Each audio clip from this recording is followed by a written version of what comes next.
अब मैया जानकी ने देखा कि तृण है, पिताजी देखेंगे तो क्रोध हो जाएंगे, तो अपने ऐसी दृष्टि से मैया सीता ने उस तृण को देखा कि वह तृण वही जलकर भस्म हो गए। पर जनक जी महाराज भी परम भक्त ठहरे। जनक जी महाराज को यह दृश्य पता चल गया। मैया जानकी को कहा कि देवी, इस संसार में कोई भी वस्तु व्यर्थ नहीं है, गंदा पानी भी आग बुझाने का काम करता है। जाओ, मैं तुम्हें आशीर्वाद देता हूँ, ये तृण कभी न कभी तुम्हारा सहारा बनेगा। वही तृण को आज सहारा लेकर मैया सीता तृण धरी ओट कहती बैदेही, मैया सीता आज तृण का आड़ करके रावण से बात कर रही है। सुमेरी अवधपति परम स्नेही, पर केवल तृण को रखकर नहीं, अपने मन ही मन भगवान श्री रामचंद्र जी का भी स्मरण कर रही है।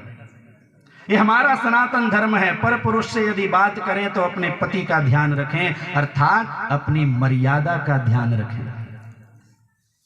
पति का ध्यान रखने का अर्थ है अपनी मर्यादा का ध्यान रखें। सुनो दसमुख खद्योत प्रकाशा, कबहु कुंडलिनी करई विकासा। जैसे तुम रावण यही बताना चाहते हो, क्योंकि रावण यहां बार बार डरा रहे हैं। तब अनचरो करो पन मोरा, एक बार बिलोक मम ओरा। रावण ने अपनी सारी बातें कह दी।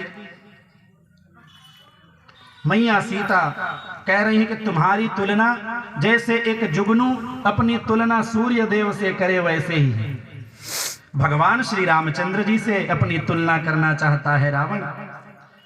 मैया सीता ने भर्त्सना की, निंदा की। सठ सूने हरि आने ही मोही, अधम निर्लज्ज लाज नहीं तो ही। अरे अधम, अरे निर्लज्ज, तुमने मेरा हरण करके ले आया है, तुम्हें लाज नहीं आती, शर्म नहीं आती, बड़े बड़े बात कह रहे हो। आप ही सुनि खद्योत सम राम ही भानु समान। सुनो, तुम एक साधारण से जुगनू हो और मेरे भगवान श्री रामचंद्र जी साक्षात सूर्य हैं। सूर्य की तुलना साधारण दीपक से या जुगनू से हो सकती है क्या? परुष वचन सुनि काढ़ी असी, बोला अति खिसियान। जब मैया सीता ने उनकी भर्त्सना करना प्रारंभ कर दिया, रावण क्रोधित हो गए। सीता तय मम कृत अपमाना, कटी हो तब सिर कठिन कृपाना। और नाहित सपदि मानु मम बानी, सुमुखी होती न त जीवन हानि।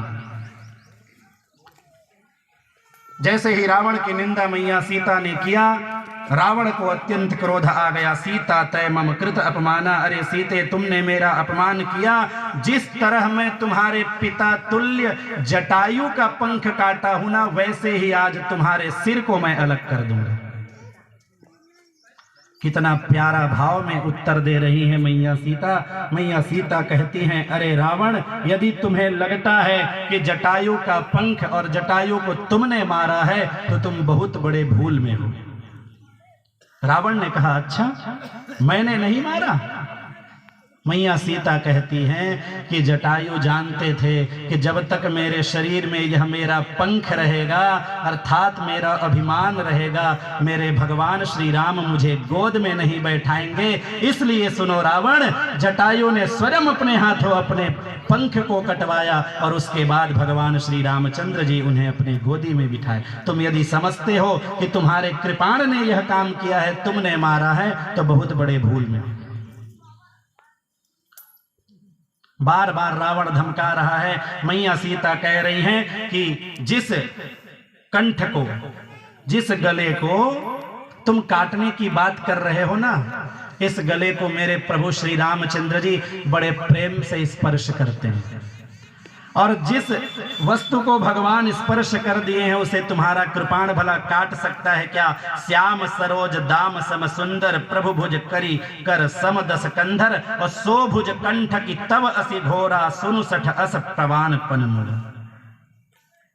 कितनी प्यारी बात कह रहे हैं कि यही मेरा सच्चा प्रण है कि जिस कंठ को भगवान श्री रामचंद्र ने हाथ लगाया है उसको तुम्हारा कृपाण कुछ भी नहीं कर सकता।